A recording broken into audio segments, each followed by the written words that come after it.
right, you guys. All right.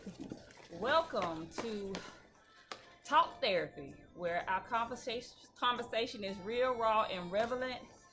We have conversation from anywhere between relationships, religion, family, and ministry, and everything in between. In between. So, Everything. welcome tonight. Welcome. Well, I'm Melody. I'm Tara, and I'm hot. So you see, I have my signature fan because I'm having one of those days. So, So let's just go ahead and jump into it. let's jump into it. Tonight's topic, it's a kind of serious one, I think. So, yeah. You know, we've been talking about relationships and stuff a lot lately, but tonight we're going to be talking about how do you handle watching a loved one slowly kill themselves with their lifestyle choice. That's something that we all pretty much, I think, deal with or have dealt with in some type of way, be it family. Or will. Yeah, or will. Or will, be it yeah. family, friends, spouse, Yes. children. We're bound to have to deal with it Yes. at some point. I think so. And that's just, especially in the society that we live in today. Yes. And that could be from drugs, sex, food, Yes. And food. health, Yeah. health issues. So it's just a plethora of things that we can experience with someone we love, just watching them kill themselves slowly. Mhm. Yeah. And it could even be with a terminal illness. Yes. Yes. You know? And a lot of people these days we have non-compliant patients. Say that again. Non-compliant patients. 'Cause Non-compliant. I know a few. I know a Yes. few. You want what you want. You like what you like. Well, I think we're Yes. all like that to some degree, don't We you are. think? We are. And, I know I am. that's why I say, I had all them. Look, I had all those donuts, those cupcakes I ate this weekend, Yeah. and My drug of choice is a Coca-Cola. So well, my drug of choice is a piece of cake, and I had a lot of it. And when I tell you, I went to exercise and I could feel it. I said, "Oh, okay." But Yeah. that's something to deal with, and a lot of times we're laughing now because we can relate to it. Yes. And I'm pretty sure you all can relate to it too. It's just that simple. When you don't do what the doctor tells you to do, even as small as me and my cokes and stuff, you are non-compliant, and it can result in some devastating Yes. things that come along with that. So this is a good topic. I think it's a great topic because it's something that we don't talk about. We complain, but we just don't talk about watching your loved one kill themselves slowly. And, I'm just thinking about, in 2004, 2002, I was diagnosed with stage 3 breast cancer. Mhm. And of course, when you have cancer or diagnosed with cancer, the first thing people think, or you think, well, I'm gonna die. Mhm. I'm gonna die. So a lot of time, and I said that because I had to really change my mindset from a mindset of, oh, I'm gonna die, to I'm choosing to live. Mm. Mm. And with that mindset, I had to change everything about my daily routine, from my exercise, my eating, my thinking. I had to change all of that. Mhm. So, and let me just put a comma right there, pause in there. Now, my personality Okay. played a big part in that because I have I'm stubborn, and this not taking me out. This just not gonna do it. So I had that type of personality, but everybody doesn't. Sometimes people have the personality, they just, well, if the doctor says it, it is. Or I'm not going to fight. Or I've even had people say, well, I got to die from something. Mm. Whether it's a term, and I'm just using that terminal illness, but it could be anything. Well, even food. Yes. Because I like to eat. Overeating. And eating the wrong foods. And I hear people say, well, shoot, I'm going to eat what I want to eat because I gotta die from something. Well, and my thing is die Yeah, from I've old heard that. age. I've heard You that can one. die from just being old, and you healthy. You just say, "Hey, I'm ready to go." Die from old age, and I think we get complacent in our lives when it comes to change. I would say change, and then just to have to watch someone that you love, when the only thing you know they have to do is just change one or two things in their lives, and it can make their lives better, or it could be the difference between life and death. It's hard to watch someone. It is. It's very hard. And you said something that I want to hit right quick. You said mindset. You have to have the mindset. And a lot of people, we're all saying mindset. We're hearing mindset a lot for 2020. Yes. Mindset this, you got to have the right mindset for this. But to have a proper mindset and things, it's not an easy thing. No, People have to not. realize, and you know, we say it so freely, just Yes. mindset, having a proper mindset can be work. It's a daily decision. Did you say can be work? Well, it is work. Oh, yeah. It's a daily decision to, you know, to work at it and to do better and to make those changes. So it's not easy. It's hard, but you got to be prepared for the hard part of it, to fight and to make those changes that you need to actually change your mind so that you can change, you know, what you need to. Definitely. So, because change isn't change unless you change. You know, there you go. It's just not change. And I think we're in a society that we're used to mashing a button, taking a pill, you know, and it's going to all be better. We don't want to put the work in that's required to see the change that we really want. Okay. So we give up and say, well, you know, so-and-so died, or so-and-so did it, or my mama did it, or, you know, it is what it is. Because I hear that. Well, it's just, you know, it is what it is. This is what, I hear this one. Well, this is the cards that I was given, and this is what God has for me. That is the farthest from the truth. I hear that so often. I've heard that so often. That it's God's plan for your life. That's not even scriptural. It is not God's plan for your life to die early. The Bible says the thief comes to steal, kill, and destroy. Right. He says that he comes to give you life and have it more abundantly. So, but we get complacent because I think again we don't want to put the work in. And being a caregiver, because I've been a caregiver, I've been, you know, on both sides of the spectrum, and being a caregiver, it's hard to watch someone that you love suffer. It is, because I've been on that side too. Yeah. So, and it's very, very hard. You know, when people always say, "Oh, you're prepared for it," you're never prepared for certain things. You're never prepared for it. There's no easy way to deal with, you know, certain situations.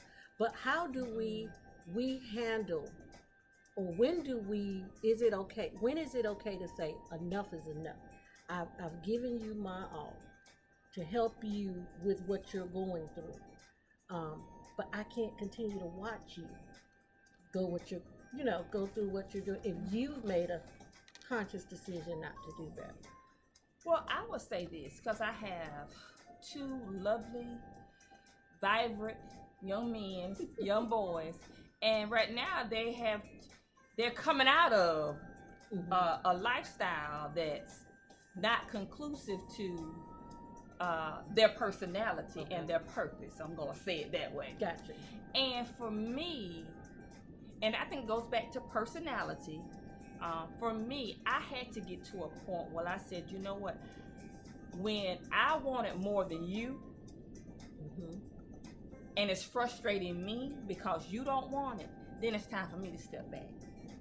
Because what happens is, because we love people, and because we want the best for people, but sometimes they're not always ready for the change.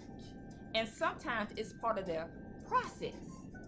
So I had to learn from my person. Now, everybody's personality is not like mine. You know, I have one of the rarest personalities from Myers-Briggs, as they say, I have one of the rarest personalities, and me being a female, I had to learn, for me, when I can't rest, when it starts affecting my health and my well-being and my sense of essence and personhood, then it's time for me to step back.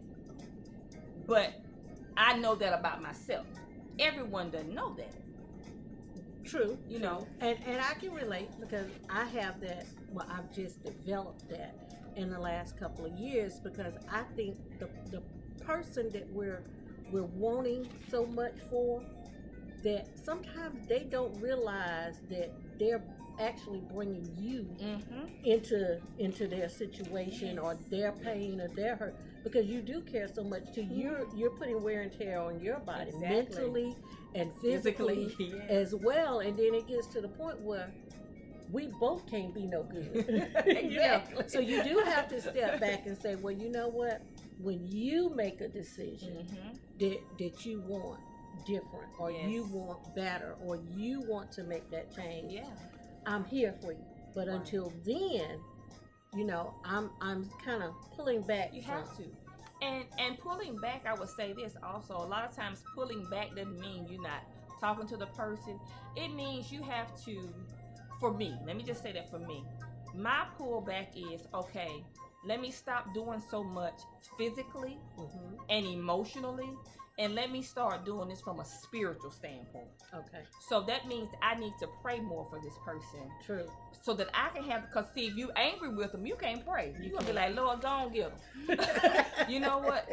Teach them a lesson. You can't, and that's not a prayer, you know. So you have to step back, and I'm just being honest. You have to step back and say, okay, God, let me pray for this person from a good place, so that whatever mindset they have, because a lot of times we don't always know what they're dealing with emotionally. True. Because sometimes that resistance can be from fear, from anxiety, because they're scared. They're so scared, and they're not wanting to show you their fear or admit the fear or the anxiety that they're dealing with. They just kind of, you know, I'm just not gonna do it. Yeah. You don't tell me what to do. I'm gonna do what I want to do. But really inside they're scared. So sometimes we don't not understanding what they're dealing with. So and when it gets to the point where it's frustrating for me, I just have to pull back and say, okay, God, let me get my mind right, so I can effectively pray for them until they go through that process, because everybody's process is not the same. It is not. And you know, I went through a period where I had this phrase because it was given to me. Sometimes you just gotta let God be God. And say that, girl. Because we care so much for people. We want the very best for them. We want to save them. We naturally want to save them. Yes. But sometimes we be blocking what God want to do in their life. Exactly.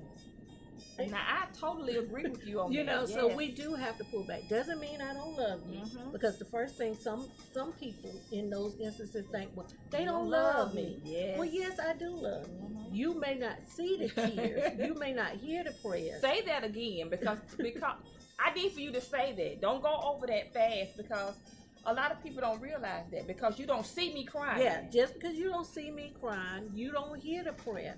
It doesn't mean that I'm not crying. It doesn't mean that I'm not praying. Yes. I'm just choosing to handle it in a different way, because I've done all that I can do physically for you at that point. And emotionally. Yeah, and emotionally. But again, until you make a decision that you want to make that change or whatever, or want more for yourself. Yes. Let me be background, and let me take it to the one, and let him do what he needs to do. Yes. Because we do. We block him sometimes. I think we do a lot of times, because it just depends. I guess it just depends on the person and the relationship. But again, because we want it so bad for them, and we want God to be the genie in the bottle. God, I need for you, I'm gonna do 3 spins and a flip and a say a hallelujah, hallelujah, and I need you to do it. And we want them to do it right then, Right. instantaneously. Instantaneous. And not knowing what they are dealing with and what God is needing to deal with them. Because what it takes for one person, it may not take for the next person. It may take something totally different. And it's hard for us, for me, and I think for a lot of people to realize that when they're dealing with someone that they love, when they're somebody that's close to their heartstring, like your parent or a child, Yes, or even your spouse. Yes, yeah, it's hard, and everybody's process is not the same. It's not the same. It is not the same, and you know, most of the time, let's just say drugs, they have to hit rock bottom. Sometimes they really do. Before they realize that, you know, this is not what I need. This is not me. You know, I'm not fulfilling my destiny, my purpose with this. So I've got to, you know, I've got to come out of this. I need that help. That's why you have so many drug addicts go into rehab. It's because other people are pushing them in there, and they come right out, and they go right back to it until they make that decision, you know. And then I would even say that with drugs, sometimes depending on the person and their purpose, sometimes it's part of their testimony. Yes. Sometimes people go through things because they're building a testimony. They're building a track record so that when they come out on the other side, they have proven results that this is what God did for me. Yes. And you know what that makes me think about the post that I made, was it yesterday? Stop judging people for where they are at now. Come on. Because they are in perfect position for God to do a miracle. Yes. Because again, as I say, we get in his way sometimes. You know, we get in his way and don't allow him.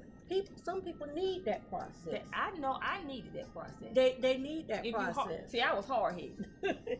I was just, you know, I was hard headed, and I had to buy my sense and buy it twice. So a lot of things that I went through, you know, people say, oh, if I could do things over again, I wouldn't do it. No, if I had to do it over again, it would be exactly like it was, because had it not, you needed that lesson. I needed those lessons so that now the position that I'm in today, I'm able to produce from those lessons and help someone else. Had I not gone through those lessons, I would not have been prepared, and I couldn't produce the power that I need, the energy and the resources that I need to help someone else. I just couldn't. I had to go through some of that stuff. You know who you're talking to, right? I had to go through and you know, and everybody's not going to understand your process. Your process is your process, and everybody's not going to understand your process sometimes. But we just have to know how to embrace that person, and sometimes just love them. Just love them. That's all you can do. Is people don't realize love is the biggest healer. It is. It's one of the biggest healers. And it doesn't take something grand, you know, to display love, to give love or whatnot. Sometimes all it takes is just being a listening ear. Just listen. Just listen. You know, don't let them use you. And don't let them use you. Don't let them use you. But sometimes you got to put your heartstrings up. Yeah. And don't let them dump all that trash on you. Yeah. A listening ear is not letting somebody always just dump trash on you, but being there for them when they need you those times when people just really need you just to listen, and you said what? Don't judge. Don't judge. And don't say, oh, I told you so. Yeah, that's one of the... Or that either I would never do. Sometimes you can't tell people that. You can't that I would never do that. You know, I don't understand why you did that. I don't like when people say that. Don't ever say what you'll never do. Let me tell you, Lily J. Tanksley told me, she gone on to glory, as the old people say, that she gone on to glory. She told me, she said, there's 2 things you don't ever say You don't say what your children gonna do. You don't say what you gonna do. You don't say three things, and you don't say what your husband gonna do, because you never know what you're gonna do until you are put in that predicament. Yes. Because I said some things I would never do. Guess what? It came right on. I did it. I promise you, I did it. And then I looked and I said, well, Lord, I said, how in the world? Because you say you hope. You would hope you would not do some things. But I've done some things in my life I'm not proud of. I'm not ashamed of. I might not tell you. And then again, I may. Just depends on the situation. But I've done them from a point of pain. And from that point of pain, you don't know what you would do. You don't. You just don't know what you would do in that situation. You don't. And that's a good one, being in pain. Because a lot of times we do act out of pain. And it will take you, that pain will take you completely out of character. Completely out of character to you looking back and you're like, did I really do that? Yeah. So yes. that pain Look, could be something. My mind is replaying some things. I'm like, oh Lord, thank you. Yeah, that pain could be something. So one thing we do really have to do is just remember, when we're dealing with someone, that we're watching them do things that are not healthy, detrimental to them, be it lifestyle or some of the other choices. And we watch. We have to remember, sometimes love them from a distance. Be a listening ear, but always be honest and truthful with them. Oh, always. And that's some things that we're not used to doing. Being honest and truthful with people, because we feel like we're gonna hurt their feelings unless they make us mad. Now, when we get mad with them, we can tell them everything. But we tell them everything. But when a person I always say this, and I just say this: when people ask me something, I ask them this: do you want me to tell you what you want to hear, or do you want me to tell you the truth? Because again, a lot of times people they're not quite ready for what you want to tell them. So I always ask them, and then I just use wisdom with that person, you know, to know if you ready for this, or I may kind of go around it, because sometimes people say, well, I want, you know, especially this day and time, I want keep it 100. Y'all don't want to keep it 100. Y'all want people to lie to you. You want me to make you feel good and tell you lies, and then when I tell you the truth, I'm a hater. Or your friends are hating. You just or that's just the devil. No, it's the truth. It's not the devil. The devil is not studying you. Let me just throw that there. You're not doing anything for you to be a threat to the devil. You got to have some power. You got to have half of what y'all say that it's the devil. It's not the devil. It's you. Or it's the person. It's not the devil. Because half of y'all not even living the right lifestyle. You know, y'all not a threat to the devil. He is not coming off his throne to be fooling with you. When you already is. Now, y'all don't put no That's stuff a whole on that. other topic. That is. Because I went there today, but, you know, it is what it is.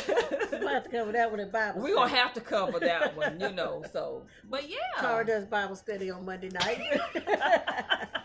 Live on YouTube. Let's Talk Tara. Make sure you join us every Monday at 6:30. Where it's real, raw, and relevant. We sorry, y'all. We acting silly now. But it is real. Because I believe people will respect you more in the end because you were honest with them. Yeah, I think so too. They'll respect you more. They'll trust you more because you were honest with them. So if they have any other instances, guess who they're going to come to first? They're going to come to you. They're going to come to you because they respect you and they respect your honesty. But do it with love. Yeah. Because say you that gotta again. do it with love. Do that. Say that again. Because some people, you know, I did it with love. No, you did it out of a hurt place, or a hateful, or a nagging place, or I told you so place. It's not love. Yeah, and you know when you don't do it out of love, because I've had some instances. You know, I'm a mother. I have 2 children, and it wasn't from a place of love. It was from a place of hurt. and frustration. And hurt and frustration because And nigga, I'm tired of you. I won't say what. Negro, I'm sick of you today. well, it went like that. Yeah. But Well, hey, it was not out of love. right. And and when I look back on it, and when correction was made for it, it was hard, and it's hard for people to receive that because you did come from a place that wasn't love. I meant well. Yeah. I felt like it was a place of love at the time, but it was actually that frustration from myself, and it was pain because I needed that person to understand, and I had just chose the wrong way to. Oh, I totally so agree. much till they thought that I was against them, but it was really, I just love you. Yeah. And I can see your purpose. I see your destiny. You saying it right there. You saying it, and because you can see it, it hurts the person to see you so bad till you get so frustrated. Like, why can't you get? Yeah. Why can't you see what I see? What I see, because I know you're so much more. I know you have so much more to give that you're allowing this, to take you to a place that's opposite of where you need to be going. Yeah. So we have to be careful with that as well. Mm-hmm. Definitely, yes. I think that's just powerful. Even from we're both mothers, and we have both adult children. I mean, a lot of the viewers have adult children. A lot of you guys have children that are growing. You have loved ones, so you have to understand when you get to a place of frustration, you're gonna have to step back because when you get to a place of frustration and when you try to talk to people from a frustrated state, I don't care how much you love them, it's not gonna come out. It's gonna come out. It's like looking through dirty glasses. You see, but you're seeing, your perception is through dirt. So when you are frustrated, you are speaking to them and you're behaving with them through that lens of frustration. So even though you love them, that love is going to come out through that lens of frustration, and it's not going to be received right. Yeah, it's just not. If they receive it at all, it may because start they'll another tune you out. I know mine will. What they say? You doing too much. That's what they used to say. Yeah, Ma, you just doing too much. That one. Ma, you doing too much. You doing too much. Ma, it don't take all that. Yes. But then you just have to take. My saying, my motto is this: to thy own self be true. That is my motto. I live by that. I had to get to know Tara, what makes me click, my personality, and how I interact with certain personalities. So I know, okay, Tara, don't even go there because this is not going to turn out good. Yes. This is not going to turn out good. So just don't even say anything and just get I call it the ministry of shut it up in their mouths. Shut your mouth. I've gotten that real good with that, and I've gotten to the point where I'm like, okay, well, it's time for me to go. So I spend a lot of time at home. Yes. But that gift for shut up. Shut up. It's an anointing to shut up. Just be quiet. And it's hard sometimes, especially with those that you love the most. Yes. So you have to, I heard you say, just let me stay at home. Because if I don't stay at home, I'm not going to walk in that gift to shut up. And you're going to make me say something to you. And this going to start something else. And you're going to say, now look, there she go again.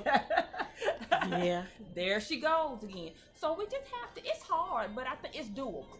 I think what we have to, also to add on to what you were saying, Melody, we have to know ourselves. We do.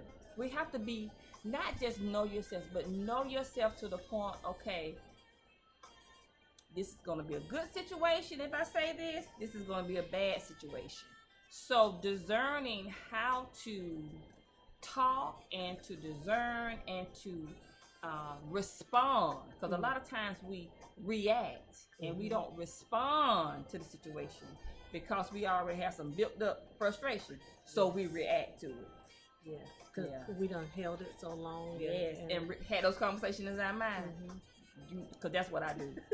I had a whole conversation of when I see them, this is what I'm going to say, and this is how it played out. I'm going to let them know this, and I'm going to make sure I get all of this out. They going to hear what I got to say. Yes. Yes. We have a lot in common. Yeah. we really do. Y'all just don't know. This is why we can talk for hours. Yes.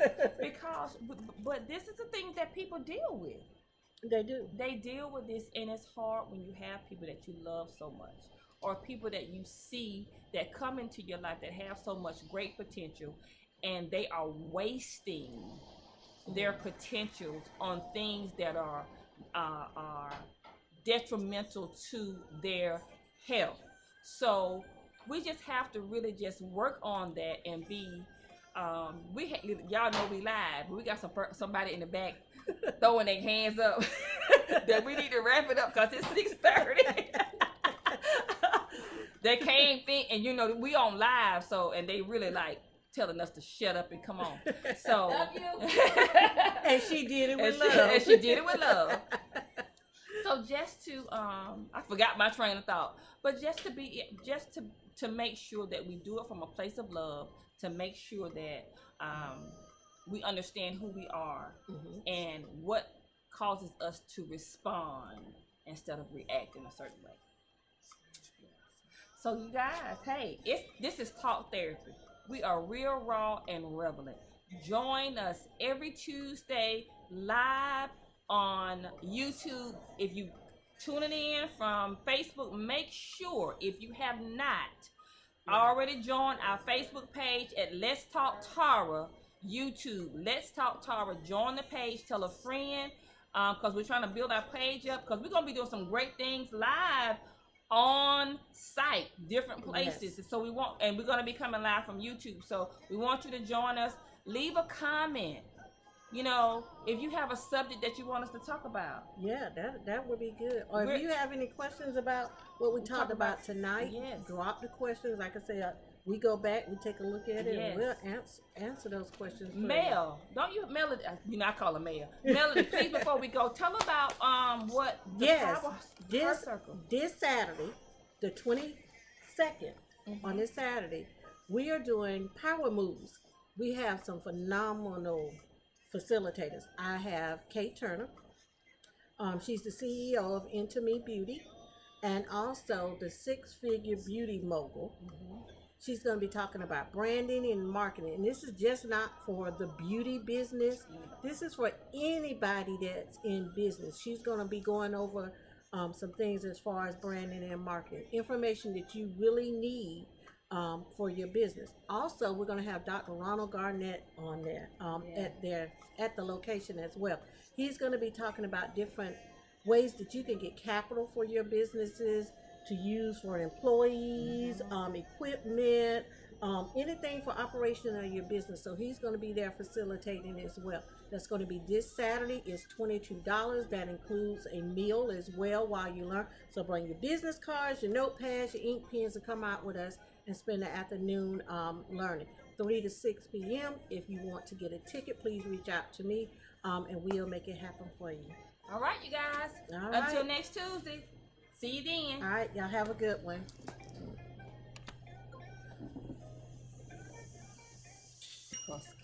Callan, wait a minute.